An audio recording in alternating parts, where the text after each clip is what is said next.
నేను ఏ తండ్రి వదిలేస్తారండి పిల్లల్ని. ఇంకొక పదం, ఒకప్పుడు ఒక జర్నలిస్ట్ మేడం గారు స్వేచ్ఛ మగాడిచ్చాడా అనే అంటే ఇదే డివిజన్ తీసుకురావటానికి. నేను అన్న ఉద్దేశం ఏంటంటే, స్వేచ్ఛ ఎందుకు కోల్పోవాలంటే, ఒక ఇంటర్మీడియట్ చదివే పాప ఒక సెమీ బాడీ కనిపిస్తా స్లీవ్లెస్ వేసుకొని వెళ్తే ఆ పాప అబ్యూజ్కి గురైనప్పుడు ఆ తండ్రి అనుక్షణం వెంటుంటాడు. అప్పటిదాకా హాయిగా తిరిగిన పిల్ల వీళ్ళ ప్రేమలో, వీళ్ళ పొసెసివ్నెస్ వల్ల ఆ పాప తన ఫ్రీడమ్ని కోల్పోయినట్టు ఫీల్ అవుతుంది. అది దాని అర్థం. మీరందరూ పెద్దవాళ్ళమ్మా, ఎవరెవరైతే నన్ను దోషిగా సమాజం ముందు నిలబెట్టాలనుకున్నారో మీ అందరికీ వందనాలు. మీరు బాధపడ్డందుకు మీకు కూడా క్షమాపణలు. ఇది శివాజీయే ఎందుకు, ఇంకా ఇంతకుముందు చాలా జరిగినాయి కదా. వాళ్ళని అడగరే? నేను చెప్పింది ఏంటి? మనకెందుకమ్మా? సమాజంలో ఏ తప్పు జరిగినా అందరూ వేళ్ళన్నీ సినిమా ఇండస్ట్రీ వైపు వస్తున్నాయి. ఆడపిల్లల రేపులు జరిగినా, లేదంటే తాగి పిల్లలు మాబు దాడులు చేసుకున్న ఒకడికొకడు ఒక సమూహాలు కలిసి, ఆ సందర్భంలో మాట్లాడాలా లేదా? విత్ గుడ్ ఇంటెన్షన్ నేను మాట్లాడినా, నేను వాడిన పదాలు అన్పార్లమెంటరీ. ఆ 2 పదాలు. ఇంతకు మించి నేను ఏ తప్పు చేయలేదు.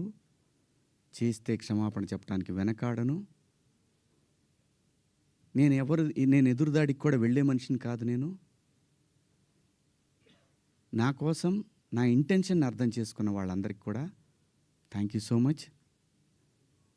ముఖ్యంగా అనసూయ గారు నా ఇన్సెక్యూరిటీ గురించి మాట్లాడారు. అవునమ్మా, మా హీరోయిన్ని అలా వెళ్ళినప్పుడు, దాడులు చేసినప్పుడు భయం ఉంటుందని, వాళ్ళు బాధపడతారని, ఒకవేళ జరగరాంది ఏమైనా జరిగితే ఆత్మహత్యలు చేసుకుంటారని నాకు ఇన్సెక్యూరిటీ ఉందమ్మా.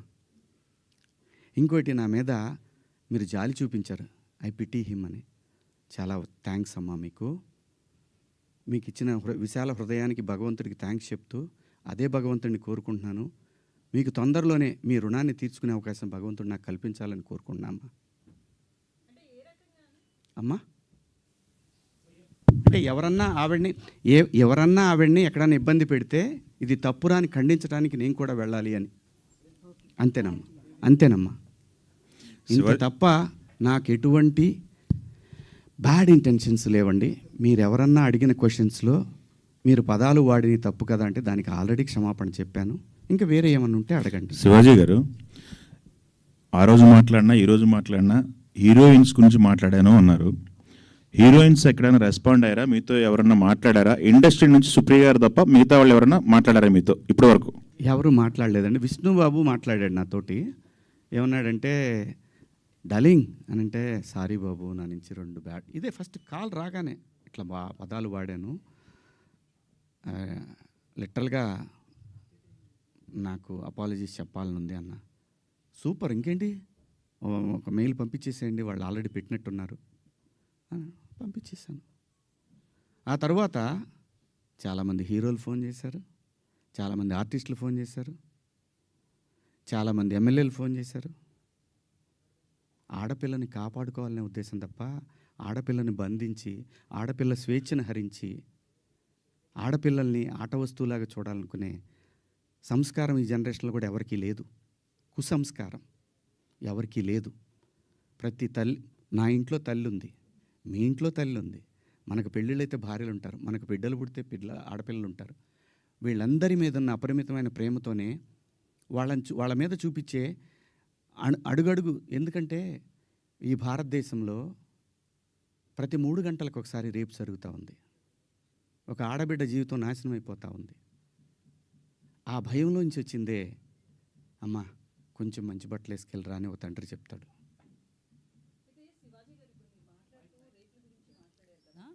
సో ఆ చిన్న చిన్న పిల్లలు కావచ్చు, నెలలు సంవత్సరాల పిల్లలు కావచ్చు, వాళ్ళ దగ్గర ఎట్లాంటి ఎక్స్పోజింగ్ ఉండదు. పెద్దవాళ్ళు చీరలు కట్టుకున్న వాళ్ళు కావచ్చు, డ్రెస్సెస్ వేసుకున్న వాళ్ళు కావచ్చు, చుడీదార్స్, డ్రెస్తో సంబంధం లేకుండా రేప్స్ అనేవి జరుగుతున్నాయి కదా. ఓన్లీ డ్రెస్సే అని ఎలా చెప్తాం మనం? నేను జాగ్రత్త తీసుకుంటున్నా అమ్మా, డ్రెస్ గురించి చెప్పట్లేదమ్మా. జాగ్రత్త తీసుకుందాము, మనం కొంచెం జాగ్రత్తగా ఉంటే పోద్ది కదా. ఈ వితండవాదం చేసుకునే కన్నా కొంచెం జాగ్రత్త పడదాము. రేపు పొద్దున ఒక ఆడపిల్లకి ఆ అమ్మాయి తప్పు లేకపోయినా ఇష్టం వచ్చినట్టు ఇవాళ ఆడపిల్లలకు పెళ్ళిళ్ళు కావాలంటే ఇన్స్టా ఐడీలు అడుగుతున్నారు, ఫేస్బుక్ ఐడీలు అడుగుతున్నారు. మగాడికి కావాలన్నా అదే ఉంది. అసలు జెండర్ ఆ డిఫరెన్స్ తీసుకొస్తుంది ఎవరమ్మా? ఆడపిల్ల అమ్మ ఆకాశంలో ఉంది, కొంతమంది నీచుల కింద ఎక్కడో ఉన్నారు. వాళ్ళతో ఈక్వల్ అవ్వాలనుకోవటం ఏంటమ్మా? అమ్మ 80 ఏళ్ళు వచ్చినా సరే అమ్మ ఏదో పని చేసుకుంటా అట్లా షాట్లో బియ్యం పోసుకొని అప్పుడే నేను లోపలికి వచ్చినప్పుడు అప్పుడే లోపలికి వచ్చినప్పుడు అమ్మ బయట కొంచెం పక్క పోతే అమ్మకి 80 ఏళ్ళు, ఆయన అమ్మ అని కప్పుతాడు బిడ్డ.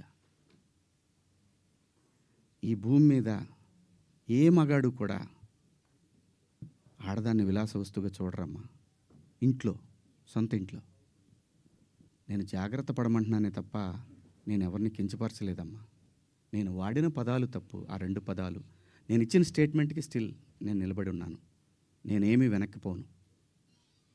ఇంతేనమ్మా నేను చెప్పాలనుకున్నది ఇదండి. ఒక్కొక్కళ్ళు ఏదైనా అడిగితే ఒక్కొక్కళ్ళు మాట్లాడు. నాకు నిద్ర లేదు, 36 గంటల నుంచి నేను నిద్రపోలేదు. అయితే సార్ ఒక ప్రశ్న, సార్ మీరు వీడియో ఆ రాత్రే చేశానని చెప్తున్నారు కదా సార్, వాళ్ళు చూపించానమ్మా. అదే సార్ చూపించారు, ప్రూఫ్స్ ఉన్నాయి, నేను ఆ టైంకి లేను. అయితే ఆ రాత్రే మీరు రిగ్రెట్ ఫీల్ అయినప్పుడు ఫ్యామిలీ మెంబర్స్ నుంచి కావచ్చు, వాళ్ళతో మీరు మాట్లాడారు కదా, అంటే ఒక పిఆర్ చెప్తే ఒక ఆర్టిస్ట్ వినడం అనేది ఎంతవరకు కరెక్ట్? రిగ్రెట్ అనేది మీరు ఫీల్ అయ్యారు, ఆ రాత్రికే రిలీజ్ చేసుంటే ఇంత డ్యామేజ్ జరగదు కదా. పిఆర్ని అడగడం ఏంటంటే? నేను పిఆర్ని అడగలేదమ్మా. మీరు ప్రసాద్కి పంపించడం కావచ్చు. ప్రసాద్కి నేను పంపించాను తప్ప అతను వద్దు కావాలి అనలా. నేను పంపించి ప్రసాదు నేను చెప్తానుండు, నేను చెప్పినప్పుడు పంపించేద్దు కానీ అని చెప్పా. నా ఫ్రెండ్స్తో డిస్కస్ చేశా. ఏముంది నువ్వేం మాట్లాడావన్నారు. ఇంకా కాదు, నేను 2 తప్పుడు మాటలు మాట్లాడాను. సరే చూద్దాం, పొద్దున్నే ఒకవేళ అయిపోయిందని అనవసరంగా కెలుక్కోవటం ఎందుకు అని అన్నారు. కానీ నాకేంటంటే అది కొడతానే ఉంది. నేను పడుకోలేదు. నేను ఇందులో మా ప్రసాద్ తప్పు ఉందనో ఇంకోళ్ళ తప్పు ఉందనో నో. ఇది ప్యూర్లీ నా వల్లే జరిగినటువంటి ఒక విచారకరమైనటువంటి 2 పదాలు. అయితే బిగ్ బాస్ లో కూడా కొంచెం మీ బిహేవియర్ అట్లనే ఉంది అనేది కూడా అప్పట్లో ఉంది కదా. సో బేసికల్లీ క్లారిటీగా చెప్పండి. అయితే బిగ్ బాస్లో మీరు ఒకసారి మాట్లాడుతూ నాగార్జున గారితో ఆడవాళ్ళ తల కిందేసి తొక్కుదును, అదే నా ఇంట్లో ఆడవాళ్ళు అయితే అని సంథింగ్ కొన్ని మాట్లాడారు అప్పట్లో. బేసికల్లీ మీకు ఒక నెగిటివిటీ బాగా ఉంది అనేది కూడా సోషల్ మీడియాలో వస్తుంది. ఆ విషయంలో కూడా ఒక క్లారిటీ. మొన్న రిలీజ్ అయిన మీ సినిమా కూడా మంగపతి అనే క్యారెక్టర్ విషయంలో కూడా అది బాగా మీకు నచ్చింది, బట్ అది లేడీస్ యాక్సెప్ట్ చేయలేదు ఆ క్యారెక్టర్ని. జెంట్స్ చాలా వరకు మీకు మీ వైపు నిలబడితే, లేడీస్ చాలామంది ఆ క్యారెక్టర్ మీద చాలా నెగిటివిటీతో ఉన్నారు. సో ఇదంతా కూడా అతని మనసులోంచి వచ్చింది అనేది కూడా వినిపిస్తుంది. ఈ విషయంలో ఒక క్లారిటీ. 100% ఎప్పుడు కూడా యాక్సెప్టెన్సీ ఉండదమ్మా. ఇక్కడ అభిప్రాయాలు మారుతూ ఉంటాయి. సిచ్యువేషన్ మారినప్పుడు ఆ మనిషిని మంచిగాను చూస్తారు, చెడుగాను చూస్తారు. Coming to Mangapathi, Bigg Boss హౌస్లో నా ప్రవర్తన, నాకు నేనుగా నేను ఎలా ఉన్నాను అనేది చూసి ఆ క్యారెక్టర్ నేను సెలెక్ట్ చేసుకున్నా. మాటలు కూడా రావట్లేదు, నిద్ర సెలెక్ట్ చేసుకున్నానని చెప్పాడు. ఇంకొకటి, ఆ రోజు కూడా ప్రజలు ఏదైతే స్పందన చూపించారో ఈరోజు కూడా అదే స్పందన చూపించారు.